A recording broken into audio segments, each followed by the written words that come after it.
Waves might be the first coin in the top 100 to set its all-time high in this next market cycle. So let's break this down. We have a downtrending level of resistance. We have a downtrending level of support. This forms a descending channel. These patterns are usually bullish. Pull the price target from the width of the channel, place it at the breakout point, and we'll just call this the breakout point for now, even though it's not confirmed.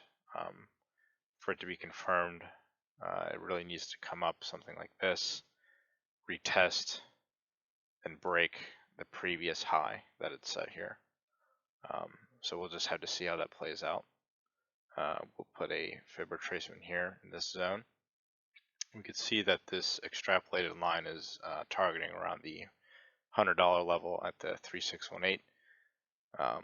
$100 is also a key psychological level of resistance, so keep that in mind.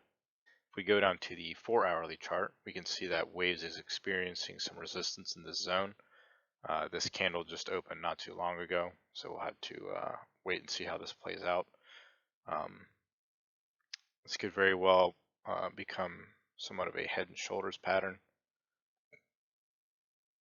something like this, with a move back down, potentially retesting this low right here before coming back up into this zone of resistance.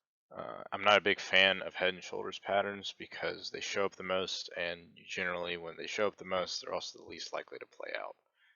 If we get onto the hourly chart, we can see something very similar.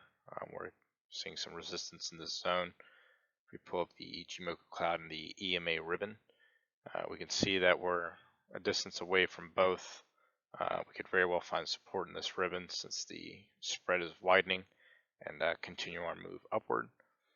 If this fails, the Ichimoku is offering a little bit of support, but nothing noteworthy in my opinion.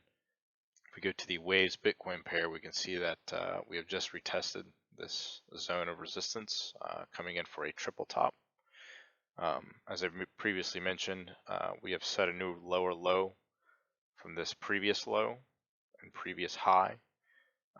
So it's something to keep in mind considering we have rallied such a great distance in such a short amount of time.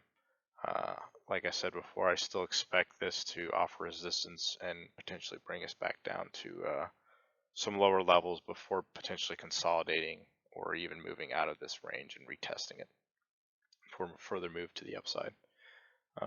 That's pretty evident on the daily chart as well with Waves. We can see that, again, we're quite a distance away from the EMA spread, and actually if you look in the past, anytime we've been a substantial distance away from the EMA spread, that it usually ends up in a pullback. Actually, just about pretty much every time we see a move like this, it ends up in a pullback. Right here, right here, right here, right here, so on and so forth, right? So just something to keep in mind at this point. So I'm not a huge fan of consistently talking about fundamentals, simply because, in my opinion, they aren't always the most reliable source of analysis. Fundamentals are opinionated for the most part. People can take it as bearish news or bullish news, but Waves recently announced that they're moving to Waves 2.0, and also people who are staking Waves, I believe 80% of all staked coins on Waves right now are locked, so you cannot withdraw your funds if they are locked. But this could also pose a problem, right? Because say I have $1,000 and I want to stake Waves. Well, it's not, in my best interest to buy $1,000 worth of Waves up here. It would be better to buy $1,000 worth of Waves at $17 so that I can get a bit better return on my investment through staking. We'll just have to see how this plays out. So this is all I have for Waves. This is not financial advice, and happy trading.